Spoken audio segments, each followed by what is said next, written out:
মধ্যপ্রাচ্য সহ বিভিন্ন সংঘাতপূর্ণ এলাকায় চলমান উত্তেজনা নিরসনে যুক্তরাষ্ট্রের কাছে ১৪ দফার একটি শান্তি প্রস্তাব তুলে ধরেছে ইরান।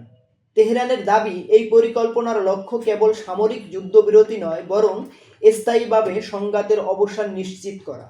ইরানের ঘনিষ্ঠ একটি সংবাদ মাধ্যমের তথ্য অনুযায়ী এর আগে যুক্তরাষ্ট্র ৯ দফার একটি প্রস্তাব দিয়েছিল। সেই প্রস্তাবের জবাব হিসেবেই নতুন করে ১৪ দফার পরিকল্পনা প্রণয়ন করেছে তেহরান।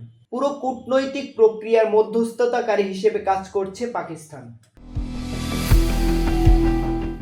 তেহরানে নিযুক্ত বিভিন্ন দেশের রাষ্ট্রদূতের সঙ্গে এক বৈঠকে ইরানের উপপররাষ্ট্রমন্ত্রী কাজেম গারিবাবাদি জানান, স্থায়ী শান্তি প্রতিষ্ঠার লক্ষ্যে প্রস্তাবটি পাকিস্তানের মাধ্যমে যুক্তরাষ্ট্রের কাছে পাঠানো হয়েছে।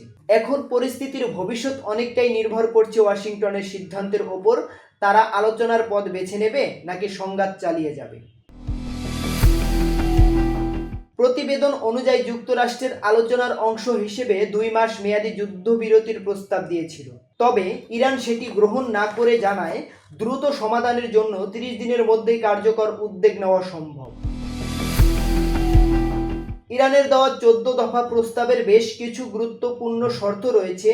এর মধ্যে ভবিষ্যতে সামরিক অগ্রাসন না চালানোর নিশ্চয়তা, ইরানের সীমান্তবর্তী অঞ্চল থেকে মার্কিন সেনা প্রত্যাহার, সব ধরনের অর্থনৈতিক নিষেধাজ্ঞা ও নৌ অবরোধ তুলে নেওয়া, বিদেশে আটক থাকা ইরানের সম্পদ ফেরত দেওয়া এবং লেবানন সহ বিভিন্ন রণাঙ্গনে যুদ্ধ বন্ধের আহ্বান উল্লেখযোগ্য।